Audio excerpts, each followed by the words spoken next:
გამარჯობა. Art სტუდია ჩვენთან აგრძელებს გადაცემათა ვიდეო ციკლს, რომელიც ეხება ხელოვან ქალბატონებს. დღეს მე გახლავართ ლევან ანჯაფარიძე, კინორეჟისორი, ჩემი თანაწამყვანი გახლავთ ქალბატონი ეკა მუხაძე, მხატვარი და დღეს ჩვენი სასაუბრო თემა არის ყველასათვის ალბათ საყვარელი პროფესია. ეს არის ხელოვნება, აი ჩემთვის მართლა უძვირფასესი რა. ეს არის ფოტოხელოვნება და მოწვეული გვყავს ფოტოხელოვანი, ფოტოგრაფი, ჩემთვის ძალიან საყვარელი სიტყვა არის, სხვათა შორის ფოტოგრაფი, ქალბატონი მაიკო დეისაძე, მაია დეისაძე, ჩვენი ძალიან კარგი ადამიანი და ძალიან კარგი შემოქმედი ქალბატონი. მაიკო, გამარჯობა გენიცა. გამარჯობათ, მოგესალმებით და დიდი მადლობა, რომ დამპატეჟეთ თქვენ სტუდიაში. მით უმეტეს არა ხართ ჩვენგან ძალიან შორს, აქვე მინდა სიამოვნებით აღვნიშნო, რომ ჩვენ ვართ აგერეთ კედელი გვყოფს აქედან და აი ესე გადავდივართ, გადმოდივართ ხოლმე ერთმანეთთან. ეხლა რაც შეეხება ჩვენს დღევანდელ საქმეს და ჩვენს თემას. ეკა რაღაცის თქმა გინდა. მოგესალმებით.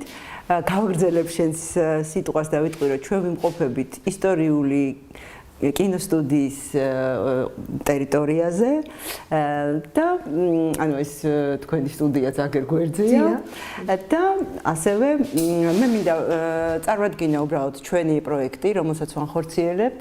ეს არის გადაცემათა ვიდეო ციკლი, რომელიც ეძღვნება ხელოვან ქალთა შემოქმედების წარმოჩენას და ეს არის სალონური შეხვედრების და გულწრფელი ფორმატი, რომლის მიზანია მაყურებელს გაუზიაროს ის, რაც ხშირად უხილავია, რადგან არ ჩანს, მაგრამ შემოქმედების არს განსაზღვრავს. ჩვენ ვსაუბრობთ არა მხოლოდ ნამუშევარზე, არამედ ხელოვანის შინაგან სამყაროზე, მის მსოფლმხედველობაზე, შემოქმედებით პროცესს და იმ სათქმელზე, რომელიც ხშირად ნამუშევრის მიღმა რჩება.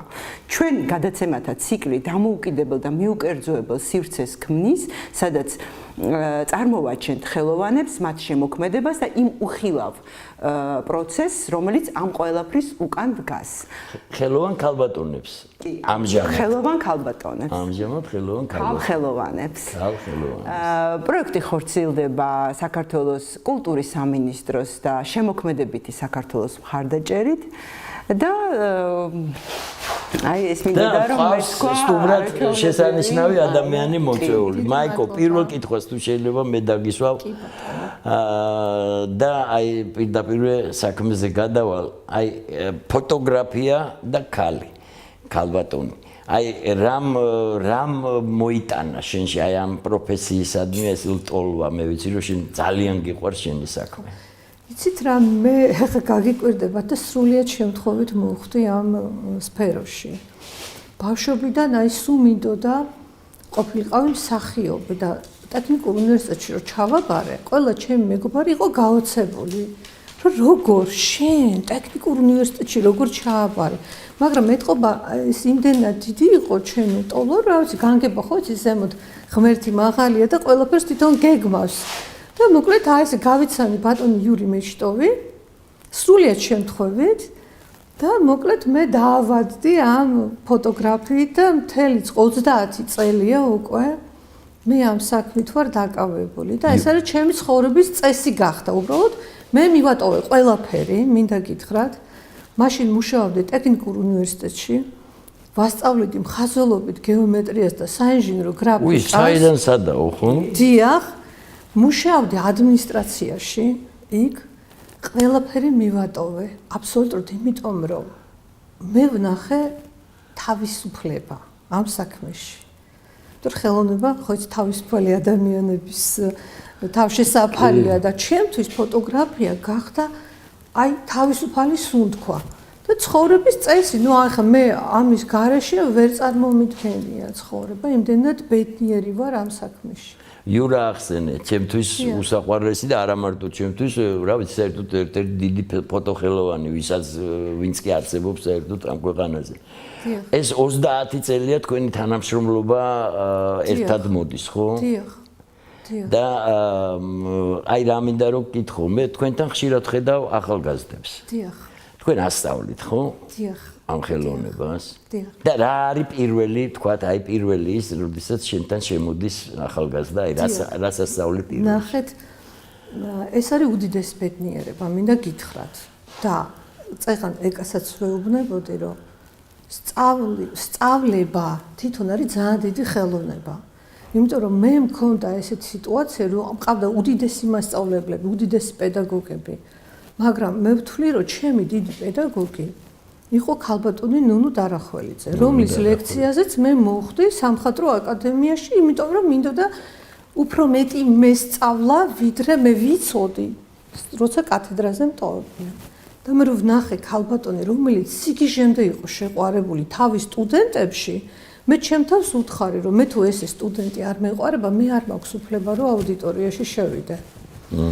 და ეს იყო ჩემი ცხოვრების ყველაზე დიდი გაკვეთილი. და ეხლა რაც შეეხება ჩვენ სკოლას, ხო, რომ ვასწავლით, ეს არის უდიდესი ბედნიერება. ჩვენ არა მარტო ვასწავლით, იმათგანაც სწავლობთ უამრავ რაღაცას, იმიტომ რომ ეს ბავშვები არიან ერთმანეთისგან განსხვავებულები, ლაღები, სასწაულები, იცით რამდენად ვსწავლობთ, ვერ წარმოიდგენთ. და პირველი რას ვეუბნებით, ახლა პირველი გაკვეთილი რო იწყება, ჩვენ ვეუბნებით, რომ ფოტოგრაფი არ არის ის, ვინც იღებს. ფოტოგრაფი არის ის, ვინც არჩევს. და არჩევა ხდება როგორ ახლა? რა კამერა წაიღო? სად უნდა წახვიდე? რა გადაიღო? რა ობიექტივით გადაიღო?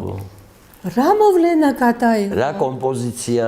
რა თქმა უნდა, და ეს კომპოზიცია კიდე ყველაფერი არ უნდა აჩვენო. ხო, იყო ესეთი ისა, რა ქვია, რასაც ხედავ, ყველაფერი არ გადაიღო, რაც გადაიღო, ყველაფერი არ გაამშღავნოდა, რასაც გაამშღავნდა, ყველაფერი არ აჩვენო.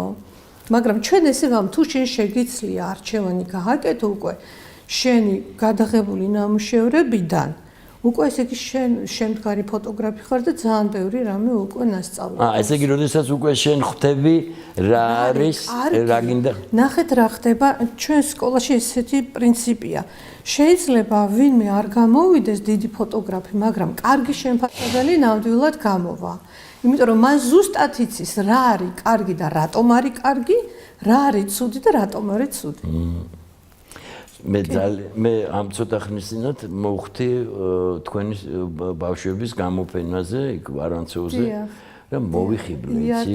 რამოდენიმე ისეთ სერიოზული ნამუშევარი ვნახე, სიტყვითაც კი გამოვედი და თქვი კიდევაც აღნიშნე, რომ რა კარგი ახალგაზრდობა მოდის და ძალიან დიდი მნიშვნელობა აქვს ალბათ არა პედაგოგს. ხო, ნახეთ მე წეგანაც თქვი ჩემს მასწავლებლად ვისთვლი მეთქი, აი მასწავლებელს შეუძლია ცაში ააფრინოს ბავშვი და შეუძლია დაანარცხოს თავის დამოკიდებულებით. აი თუ არ გიყვარს ეს საქმე, აი ზოგჯერ ახლა სკოლებში მე შვილები მყავს და მაქვს ურთიერთობა მასწავლებლებთან.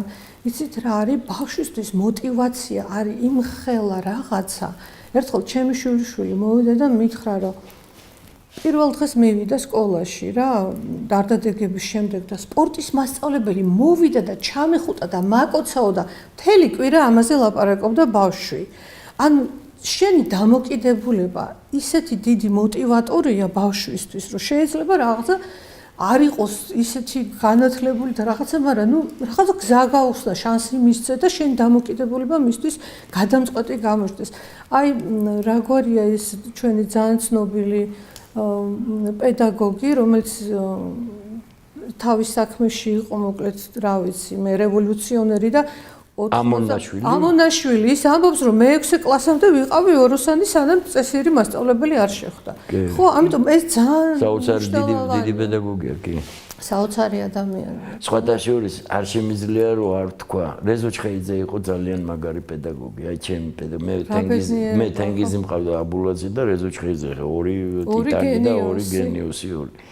მაგრამ რეზოს პედაგოგიკა იყო, აი რეზო ყოველთვის ცდილობდა რომ თუ რაღაცის თქმა არ შეგეძლო, გერიდებოდა, აი ბოლომდე ვერ იტყოდი საქმეს, ჩამოყვებოდა ბოლომდე და აი ძალით ამოგიღებდა იქიდან. ამხელა მნიშვნელობა გაგანთავისუფლებდა პირდაპირ კაცს. გაგეცნიერებაა რომ ეს ადამიანებთან სხვათა შორის მე მინდა ვთქვა რომ ჩემ ცხოვრებაში ძალიან ბევრი ადამიანი შევხვდა, რომელმაც გადამწყვეტი მნიშვნელობა იქონია ჩემს საბოლოო ჩამოყალიბებას, აი სკოლიდან დაწყებული, მშობლები, ბებია, ბაბუა, რა ვიცი, ამას ძალიან დიდი მნიშვნელობა აქვს, მე რომ მოდიხარ და ხვდებიან ძალიან დიდი ადამიანი და შენ მის მაგალითს ეძდები და მე იმ მაგალითით შენ კიდე სხვას აბედნიერებ და ეს არის უწყვეტი ჯაჭვი.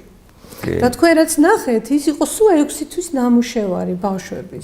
ისინი ეხლა დაიწყებენ გააზრებას დამოუკიდებლად და რა ვიცი, მაგრამ თუ არიან უკვე იმ დონეზე, რომ ხვდებიან რა უნდა ანახონ.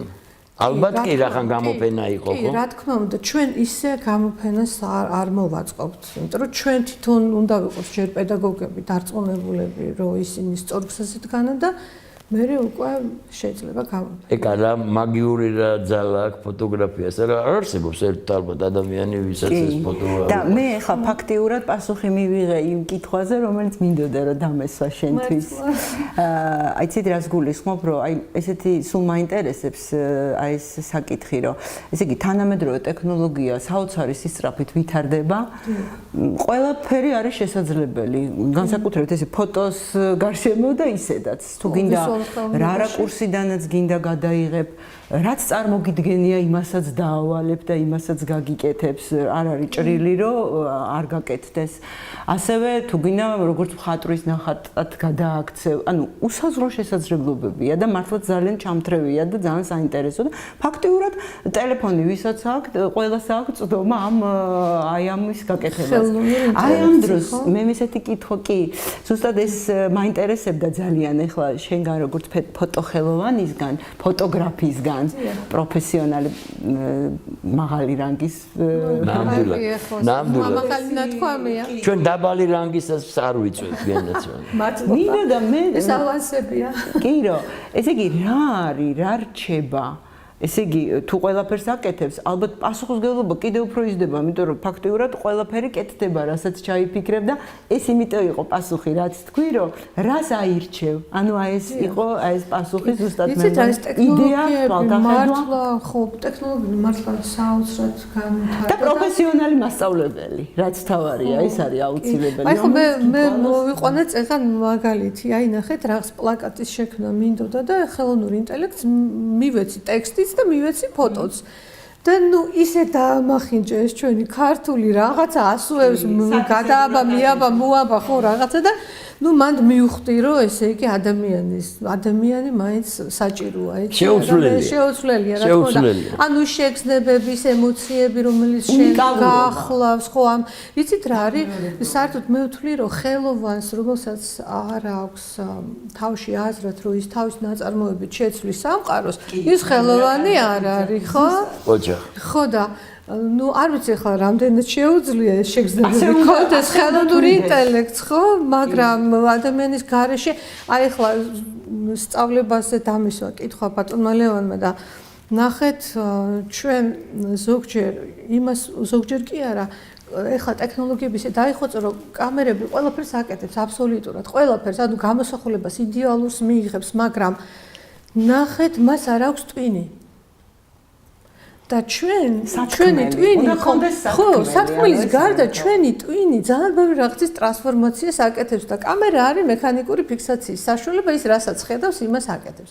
ამიტომ ჩვენ ძალიან ხშირად გვიწევს რომ რაღაცა მოვატყუოთ კამერას და გავაკეთებინოთ ის რაც ჩვენ გვინდა და ამისთვის საჭიროა ცოდნა და თუ ეს ცოდნა არ აქვს ამას ვერ გააკეთებ ერთხელ მახსოვს ერთ-ერთ თეატრში ასე მართავ შენ ყველაფერს ტექნიკასაც და ყველაფერს ერთხელ თეატრში დამიძახეს და მითხრეს რომ იციო რა ჩვენო სპექტაკლი გადავიღეთო და არ გამოგდისო და თქვენო გამოგივა თუ მეთქვათ თუ მე დამიძახეთ ესე იგი გამომივა იმიტომ რომ იქ არის ძალიან პატარა უაი უმნიშვნელო ნიუანსი რომლის ცოდნაც არის საჭირო და გამოგივა ის რაც საჭიროა მიხვდით ანუ მაინც ადამიანი მე მგონი შეუცვლელია თუმცა მე ამ ტექნოლოგიებს ძალიან ვეტრფი არ ვარყოფ მინდა გითხრათ რომ როდესაც ციფრული ტექნოლოგიები შემოვიდა ყველა ამბობდა ვაიმე ფირს როგორ უღალატეთ თუმცა მაშინ აი პირველი კამერები მე მახსოვს გაზეთში მუშაობდი და მე მქონდა ფოტოაპარატი რომელსაც ჰქონდა 1.3 მეგაპიქსელი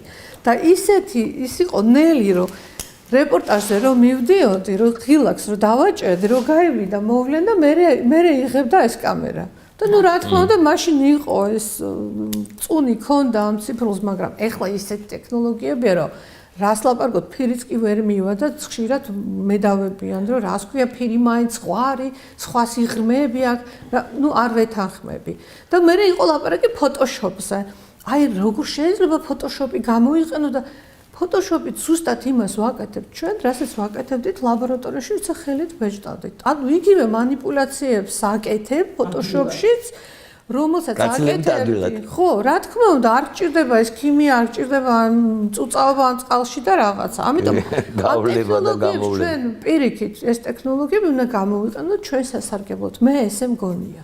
ახლა მაინც ერთხელ კიდევ მინდა რომ მიუბრუნდე ჩვენს თემას და თვითონ ეს ფოტოხელოვნება არის რაღაც საოცარი რაღაცა. არსებობს ორნაირი, ხო? არსებობს დოკუმენტური, როდესაც ფოტოგრაფი იმ დოკუმენტურ რაღაცა მომენტს, იმ წამს უკვდავყოფს და ალბათ რასაც ყენია, როდესაც ეს წამი იკარგება თვითონ ფოტოხელოვანისთვისაც, მაგრამ ალბათ ისტორიისთვის კიდევ უფრო საშინელება არის, იმიტომ რომ არ აღიბეჭდა ეს სამუდამოდ კადრში. და არსებობს ასევე მხატვრული, ხო? როდესაც სპეციალურად შენ აყენებ კადრს, იღებ რაღაც თემატიკას და მის გარშემო აკეთებ რაღაც ფოტოსესიას. აი შენს შემოქმედებაში რომელი უფრო ჭარბობს? იცით რა არის? მოდი მე ესე ვიტყოდი. აი ფოტოგრაფიას მე განვიხილავ ხეს, რომელსაც აქვს ორი ტოტი. ერთი არის ტექნიკური ფოტოგრაფია, სადაც შემოქმედებას ვერ ჩართავ, აი მაგალითად რეპროდუქციის გადაღება ეკა არაჩვეულებრივი მხატვარია და ეკას რომ მოუნდეს ახლა თავის ნამუშევრების კატალოგში განთავსება, მხოლოდ ფოტოგრაფია გვაძლევს მაგის საშუალებას, ხო? ანუ რეპროდუქცია უნდა გადაიღო ისე, რომ ზუსტად ერთ-ერთში გაიმეორო ფერი, ფორმა, არც და არ დაიკარგოს არაფერი. ხო, მასშტაბი არ უნდა დაერხო, ეს არ უნდა იყოს ტრაპეცია, უნდა იყოს ზუსტად ყველაფერი აი განათებული, ანუ არ ეკლილი, ну, მოკლედ ზოგჯერ არის რომ ნამუშევრები არის მინის ქვეშ და უნდა იცოდე ეს და შენ კი როგორც კი ჩაერევი როგორც ხელოვანი, всё იქ დამთავრდება ყველაფერი. ამიტომ შენ უნდა იყო გერმანელი, რომელიც ზუსტად იცის ტექნოლოგია და აკეთებს ამას ტექნიკურად. მაგრამ როგორც კი ქანდაკებას ეხება საქმე, აი უკვე შეიძლება შენ როგორც ხელოვანმაც იმუშავა, იმიტომ რომ განათებით შეიძლება ყველაზე ცუდი ქანდაკება შექმნა არაჩვეულებრივად, ანუ სინათლეებით, ფორმები, რაღაცა გაანათო, ფერადი განათება მისცე რაღაცა, მაგრამ კარგი ქანდაკება შეიძლება გააფუჭო თუ არ იცი ამ სინათლეებს, რომ უკვე მოცულობაში შენ შემოდიხარ, ნუ იგივე ჩათვალე რომ ადამიანის პორტრეტს ქმნი. და რაც შეეხება ახლა დოკუმენტურობას, რაც არ უნდა ფოტოგრაფმა, რაც არ უნდა ეცადოს, რომ გააკეთოს მხატვრული ფოტოგრაფია, ის დოკუმენტურობა მაინც იქ არის. ვერ გავექცევით ჩვენ რომ იმ დროს ის იქ იყო. და რაც შეეხება ახლა დოკუმენტურ ფოტოგრაფიას, ხო, ჩვენ ვერ ვნახავთ ვერც ერთ ცნობილ დოკუმენტურ ფოტოს, სადაც არ არის მხატვრული გააზრება, სადაც არ არის კომპოზიციაზე ნაფიქრი, ემოციაზე და ასე შემდეგ, ფერზე, ფორმას და ასე შემდეგ და ასე შემდეგ. ანუ ეს არის ერთმანეთის სინთეზში. ეხლა რაც შეეხება მე რომ იმას გავუფრო, ხო? იცით რა, ჩემთვის ძალიან აი ეს მხატვრული ფოტოგრაფია და დოკუმენტური ფოტოგრაფია ძალიან ახლოს არის. აი მაინც ჩემთვის ეს ორი ჟანრი არის ყველაზე. არც ერთი არ წონიც. ხო, იცით რა არის? აი პეიზაჟს მაგალითად ძალიან იშვიათად რომ პეიზაჟი გადავიღო მაგალითად, ეს არ არის ჩემი. ხო, მე უფრო ადამიანები მხიბლავს, მათი ემოციები, მათთან ურთიერთობა. პორტრეტები. პორტრეტი მინდა გითხრათ, ერთ-ერთი ყველაზე რთული მიმართულებაა ფოტოგრაფიაში. და ალბათ აქ არის ყველაზე საჭირო განათება, ხო, ალბათ. განათება, და ნახეთ ბატონო, ჩვენ ესე განვიხილავთ, რომ პორტრეტის გადაღებაში ყველაზე მნიშვნელოვანი არის ურთიერთობა. 90% არის ფსიქოთერაპია. ანუ შენ როგორ განაწყობ შენ მოდელს შენს მიმართ, თუ ის შენ არ გენდობა, ანუ თუ შენ მას არ დააჯერო, შენ ის გიყვარს, შენიანია და ნუ შენ არ გენდო. პორტრეტი არ გამოგვა. მაგაზე არ მიფიქრია. ნახეთ, იმიტომ რომ ნახეთ თქვენ შეიძლება მისი ანასახი გააკეთოთ, გადაიღოთ, როგორც ყველა, ხო? მაგრამ აი შიგნით რაც აქვს ადამიანს, იმას ვერასდროს ვერ ამოიტანთ აქ. თუ ნება ყოფილებითი გახსნა არის, 20% უკვე არის ოსტატობა, სინათლე. აი სინათლის დაყენება შეიძლება ისწავლო რაღაც ფორმულები, რამდენიმე ფორმულა არსებობს და შეიძლება დააყენო, მაგრამ აი ეს განწყობა, რომელიც მას შიგნით აქვს. იმას ვერ და ის რომ მე გააკეთებ. თამბეჭდავი იყოს ნამუშევარი, ამას ვერ. მაინც ვივდივართ იქამდე რომ განწყობა არის საოცარი რამე. ეს არის მთავარი ფორმულა ყველგან და ყველაფერში ალბათ. ანუ აი იმ საუბრით და იმ დობის მოპოვებით, ხო? ფოტოგრაფთან შეიძლება მოდელმა უცბად რაღაცა, აი აქ პატარა კუნთი ისეთი გახსნას. შეათამაშოს და ის აღბეჭდო და ის იყოს უნიკალური. კინემატოგრაფიასთან ფოტოგრაფიის კავშირი. არა, იმიტომ რომ ეს ერთი და იგივე ხელოვნებაა. და როცა გაჩნდა ფოტოგრაფია, მე გაჩნდა კინემატოგრაფია, მე სასწაულები გააკეთეს, ხო? ხო და საერთოდ ფოტოგრაფია როგორ გაჩნდა? შუა საუკუნეებიდან მხატვრები უკვე იყენებდნენ ფოტოგრაფიის, ანუ რას? ან ნახრეთში კამერა ობსკურას ნახრეთს რო უკეთებ, მე იქიდან შემოსული სინათლის აპირისპირო კედელზე რო გაიხედო, იგივე ეფექტია, გამოსახულებას გაძლევს და ნახეთ, ამის შესახებ უკვე იცოდნენ შუა საუკუნეებში და იყო ვერმეერი, რომელიც აი ვერმეერი მაგალითად სერიოზულად იყენებდა, ხო, კამერა ობსკურას, ბევრი ნამუშევარი არ გაუკეთებია, მაგრამ რა თქმა უნდა, არის დევიდ ჰოკნი არაჩვეულებრივი მხატვარი და მეცნიერი, რომელსაც აქვს უშველებელი შრომა, რომელიც განიხილავს, რომ შუა საუკუნეების მხატვრები უკვე ფოტოგრაფიულ ტექნიკას იყენებდნენ პერსპექტივის თვალსაზრისით, ანუ სხვადასხვა ტიპის ობიექტივებით ერთ ნამუშევარში აკეთებდნენ სხვადასხვა პერსპექტივას. ხო, ძალიან საინტერესო ის არის. მაია, რა მინდა იცი, ეხლა ძალიან ვისაუბროთ შენს გამოფენებს, თუ შეიძლება, რომ აუცილებლად ვიცი რომ არ გიყვარს, ვიცი რომ როგორც იძახი, ასე თქვი რომ არ ვარ ამბიციური და ჩემთვის არ არის ეს ყველაზე მნიშვნელოვანი, ამიტომ რაღაცნაირად მაინც ვფიქრობ რომ უნდა ვახსენოთ, იმიტომ რომ ძალიან საინტერესო გამოფენები გაქვს. ესეთი მაღმურება საინტერესოა. და გვინდა აუცილებლად რომ ვახსენოთ. ესე იგი მე დაგისვამ მაგაზე კითხვას, იცი რომელები და რო გითხრა.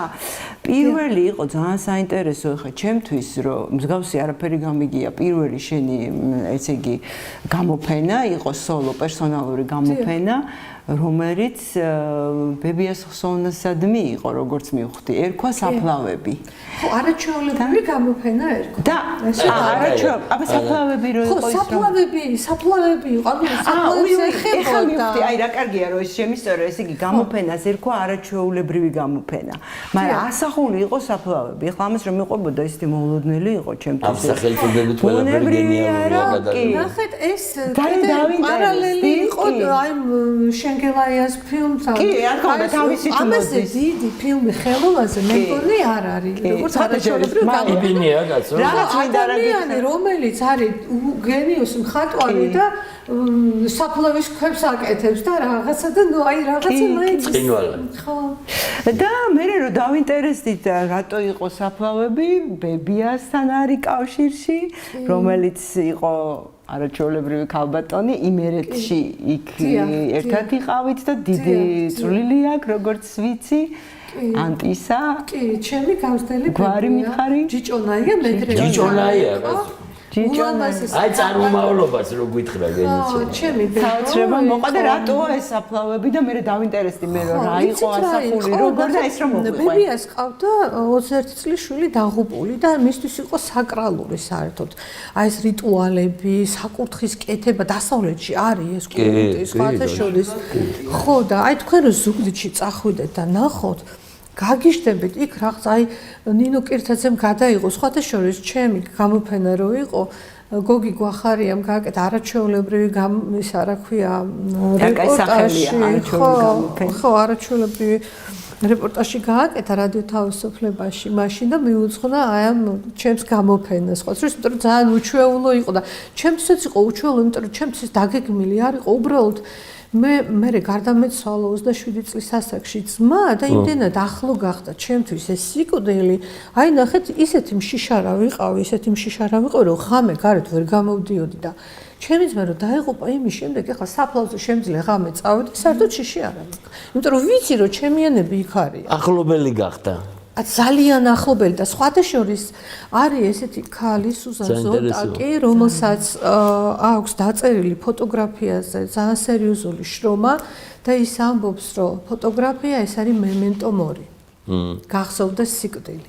ანუ ნახეთ ფოტოგრაფიის ფოტოს რო აიღებთ თქვენ. აბა. ნახეთ ან უკვე ვიღაცა მკვდარია და უკვე აღარ არის და უნდა გვახსოვდეს და ან კიდევ უნდა გვახსოვდეს რომ აღარ იქნება. აი ზუსტ რაც ნამდვილად ვიცით. ხო, რა ნამდვილად ვიცით, ეს ვიცით რომ აღარ ვიქნებით ოდესღაც. და როცა ჩემი ძმა უკვე აღარ იყო და მე ჩემთვის ეს კიდე ნუ ეს საკრალური რაღაცები გრძელდებოდა რომ მე მივიდე პატივიცე რაღაცა ერთ მშვენიერ დღეს ბებია საფლოსი წავედი და დავინახე უშველებელი ზომის ნახატები, ფოტოები, არ ვიცი, დღემდე არ ვიცი რა ქვია ამას. ანუ იმერეთში იყო ესეთი ტრადიცია აუცილებლად გადიდებულ ფოტოს ეძახოდნენ მაგას და ვერიტან და დედაჩემი საზის აი ეზიზღებოდა ეს ფოტოები. და ნუ ეს იყო აი ნამდვილი კიჩი, სადაც ამ ერთ ნამუშევარში მოყოლილი იყო ამ გარდაცვლილი ადამიანის ისტორია, მე თქვენ გაჩვენებთ ფოტოებს და აუცილებლად რა. დამაინტერესებს. რო ჩავსვავთ კიდევაც ჩვენ გადაცემა. გაგიჟდებით, იმიტომ რომ ეს რო გავიაზრე, გავგიჟდი, ეს ხო ხელოვნებაა ვთქვი, რომ აი კიჩი, მაგრამ აი ანუ ერთ ფოტოში მოქცეული ეს ყველაფერი? ხო, ნახეთ, იქ არის რამ ბევრინა 30 ნამუშევარი იყო გამოფენილი, ნუ უფრო მეტი იყო რა თქმა უნდა გადაღებული, მაგრამ ყველა ადამიანის სახე, რომელიც არის ამ ფოტოებში, ყველას ისტორიას მიხვდებით. ყველაფერი მოყოლილია ამ ერთ ნახატში, თუ რა ვიცი, რა ქვია. და ნუ მე იქ რაღაცა ჩემი რაღაცებიც არის, რა თქმა უნდა, ხო, ჩემი გააზრება ამ ნამუშევარში. ისე ფოტო ზოგი აი დაწერილი წიგნივით იკითხება, ხო, ზოგი პორტრეტი თქვა და ზოგი კიდე როგორ საიდუმლო არის, არა საიდუმლოდ რჩება. ნახეთ ბატონო ლევან, ზოგჯერ ადამიანი, რომელიც ჩვენთან პორტრეტს გადაიღებს ჩვენ სტუდიაში, მე შეიცნობს თავის თავს. ძალიან ბევრი ადამიანი ყოფილა, რომელიც ამ პორტრეტით მე უთქვამს, რომ აი მე თურმე როგორი ვყოფილვარ. ვაიმე ძალიან ისეთი ზუსტი რამ თქვი. მეც გქონია ეგ რომ ფოტოდან აღმიქვია ჩემი თავი. ეგ ახასიათებს ფოტოს. ხო, აი მაგრამ საერთოდ ფოტოგრაფია არის ისეთი მედიუმი, რომელიც ისეთ რაღაცებს დაგანახავს, რომელსაც ადამიანის თვალი საერთოდ ვერ დაინახავს. აი თუნდაც აი სიჩქარეების და დიაფრაგმების გამოყენებით, რომელიც ახლა თქვენ ჩემს კარგად იცით, ბატონო ლევან, ხო? ანუ ისეთი ეტაპები შეიძლება გადაიღო და ისე გააკეთო რაღაც გამოსახულება ამ სიჩქარეების და დიაფრაგმების გამოყენებით, რომ ვერასოდეს ადამიანის გონება მაგას ვერ გაიაზრებს. და მე რო აჩვენებ ადამიანს, რომ ესე გადაღებული გიждდებიან, ნუ თუ მართლა და ესე იგი შუა საუკუნეებიდან არის ეს ყველაფერი გაზრდა. ხო, ანუ გამოსახულების მიღება არ იყო პრობლემა, შენახვა იყო პრობლემა. მე 1827 წელს მოკლედ ნისიფორ ნიევსმა შეინახა პირველი გამოსახულება და აი მაგან დაუდო საფუძველი და მე აი კინო და რა ვიცი ტელევიზია და რა ვიცი. ახლა მეორე კი არა, შემდეგ გამოფენაზეც მინდა, იმიტომ რომ ერთმანეთზე საინტერესო გამოფენებია და აუცილებლად მინდა რომ ვახსენოთ ამაზე. ესე იგი 2005 წელს მსოფლიო ბანკის პროექტის განხორციელდა, რომელიც იყო მონაწილეობდა სასომხეთი და უკრაინა ერთობლივად და თქვენ, ესე იგი იური მეჩითოვთან ერთად იყავით და გააკეთეთ იქ ესე იგი გადაიღეთ, ესე იგი სასომხეთი, უკრაინა, აზერბაიჯანიც იყო გეგმაში, მაგრამ რატომღაც არ მოიდომა აზერბაიჯანმა და აი ამას რაც იყო ძალიან საინტერესო კითხვაც მე აი ეს დონეცკში რომ მოყევით არისიც მინდა ანტი-უკრაინული კარავი იყო გაშლილი შემზარავი წარწერით და თუ შეიძლება რომ აი ამის შესახებ ძალიან საინტერესოა ეს 2005 წელს ერთობლივი გამოფენა. ხო, მოკლედ სოფლიო ახალგაზრდებიც მონაწილეობდნენ, ხო, როგორც მოხდით თუ არა? ახალგაზრდები მონაწილეობდნენ ყარაბაღის სერია როცა გავაკეთეთ მაშინ. ესე იგი ჯერ ერთი 2005 წელს ახალგაზრდები არა, ის მე ყარაბაღის სერია 2017 წელს, სადაც ბავშვებიც ახალგაზრდა ფოტოგრაფებთან ერთად ეს გამიხილოთ. 2005 წელს ჩვენ გქონდა ესეთი პროექტი მსოფლიო ბანკის დაფინანსებით და შეკვეთით სომხეთი დღეს და უკრაინა დღეს. ანუ სომხეთში ჩავოდით, გადავიღეთ და მოკლედ მსოფლიო ბანკს აინტერესებდა თავის დაფინანსებული პროექტები ძირითადად, მისი წარმოშენა, მაგრამ ხო და რევოლუციის მერე უკრაინა. მოკლედ უკრაინაში ჩავედით. ნუ იქ ძალიან კარგად დახვდნენ, ნუ რაღაცა ისეთი დიდი სიყვარულით რომ გაიგებდნენ რომ საქართველოსდან ვართ, გიждდებოდნენ რაღაც საოცარი სიყვარულით და პატივისცემით გვექცეოდნენ და მოვიარეთ მთელი უკრაინა. მართლა ძალიან ისეთი პროექტი გამოვიდა, ძალიან მრავალფეროვანი, იმიტომ რომ წარმოიდგინეთ ახლა ეს ქვეყანა არის, რა ვიცი, თვალუწვდენელი, 800 კილომეტრი არაფერი არ არის, 800 კილომეტრს მილიონიანი ქვეყანა. ხო, 800 კილომეტრს გაივლი და წარმოიდგინეთ, არაფერი არ იცვლება, არის ერთნაირი პეიზაჟი, სულ აიმზე სუმცირები და რაღაცა ტრამალები. ხო და ჩვენთან კიდე რაღაცა 20 კილომეტრს ვერ გაივლი, რომ რაღაცა არ შეიცვალოს პეიზაჟი, ხო და რაღაცა. ხო და იცით ძალიან შთამბეჭდავი იყო ჩემთვის ლვოვი, არაჩვეულებრივი იყო, იქ არ დამოვიწყდება ბებიები, რომლებიც მართავდნენ ტრამვაის, ესეთი შეკრული თავსაფრებით და ნუ რაღაც ალბათ გაქვს აღბეჭდილი, ხო? კი, რა თქმა უნდა, ულამაზესი ბებიები იყვნენ. და ყველაზე დიდი გავლენა ჩემს მოახდინა დონეცკის ოლქმა. იქ რო ჩავედით, მეშახტეების ის არის რეგიონია და უმდიდრესი, სხვათა შორის უძვირესი ქალაქი. მე გავუგდი, რომ ყველგან იდგა ლენინის ძეგლები, რომელიც ჩვენთან 90-იანებში უკვე მოусპეთა რაღაცა, მაგრამ ნუ გაოცებული ვიყავი ხა იქ ლენინის ძეგლის ნახოს, მართლა არ მოველოდი, მაგრამ გამოუცა რა. ესე იგი ეს მეშახტეების ქალაქის დასახლებები იყო საშინო მდგომარეობაში, ინგრეოდა ეს სახლები, იმიტომ რომ თურმე აქ ტექნოლოგია ესეთი, როცა ხდება რაღაც ქვანახშირის მოპოვება, მერე წყლით ავსებენ თურმე იმას თუ რაღაცა შეიძლება ვწდები, მოკლედ და ეს წყალი ყველა წამოვიდა და ამ სახლების ქვეშ აი სარდაფები იყო საძირკველში. ემართებოდა სოკო ამ სახლებს და იშლებოდა. ნუ იქ რაღაცა საზარელი სცენები ვნახეთ, იმიტომ რომ ნუ აი გალოთებული, გაუბედურებული რაღაცა ხალხი, ნუ არ ვიცი, აი ვთქვი მაშინ რომ დაილოცოს ჩემი ქვეყანა, ჩემი საქართველო, რომ აი რა შორსაა ჩვენგან ესეთი ყოფა. და მე გამოუცა რამ, ესე იგი დონეცკის ცენტრში გაშლილი იყო რაღაცა პრეზენტის კარა, ვეშტი მრგვალი და მან იყო ხელნაწერი მინაწერები ესე, ძალიან ბევრი მინაწერი და ყველაზე მეტად რამ გამაუგდა, ახლა ქართულად ვიტყვი, იქ რუსულად ეწერა, რა თქმა უნდა და ეწერა ესეთი რამე, რომ მიყვარს საგზაო პატრულის ყურება, რადგან იქ აჩვენებენ მკვდარ კიეველებს. და შოკი მივიღე.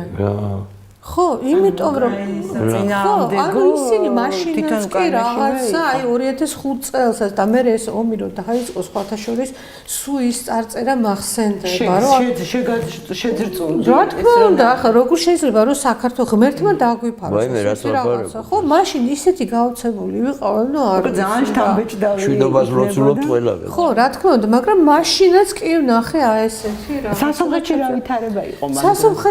სასომხეთში იყო საინტერესო რაღაცა მაშინ. აზერბაიჯანმა არ შეგიშვა. არ შეგვიშვეს, ხო, მაგრამ სასომხეთში იყო ძალიან საინტერესო ვითარება, იქ წარმოუდგენელი იყო, მაშინ მობილური ტელეფონი არ არსებობდა, ისე რომ გეყიდა ნომერი, რაღაცა $200-300 უნდა გადაგეხა და ისინი ძალიან ცუდად შეხვდნენ, რა თქმა უნდა, რა, ჩვენ არ გვყავს ჩვენი ფოტოგრაფები, თქვენ აქ რო ჩამოხოდით და ნუ მოკლედ, ნუ რაღაცა ჩვენი ძალებით დავდიოდით და მართლა ძალიან კარგი პროექტები გავაკეთეთ. ორივე პროექტი იყო საინტერესო, ჩემ ცხოვრებაში არ დამოიწყდება, იმიტომ რომ რაღაც განუმეორებელი შთაბეჭდილებები დამშა იქიდან ეს და იქიდან ეს და ნუ ეს აზერბაიჯანი განუხორციელებელი დამშა. მაია, ეხლა გადავიდეთ იმაზე. ყარაბაღი 2017 წელს ძალიან საინტერესოა, ლევან, ისეთი საინტერესო გამოფენა ახსენა. 48 საათი მიმდინარეობდა. 2 დღე ვიყავითო და ვიღებდითო ამ 2 დღის განმავლობაში ყარაბაღს. და ეს იყო შუში. ნახეთ, ეს იყო პროექტი, რომელიც შემდეგ წიგნად იქცა. ეს იყო ჩემი ერთი მეგობრის იდეა, რომელიც შეყვარებული იყო, რა თქმა უნდა, თავის სამშობლოში და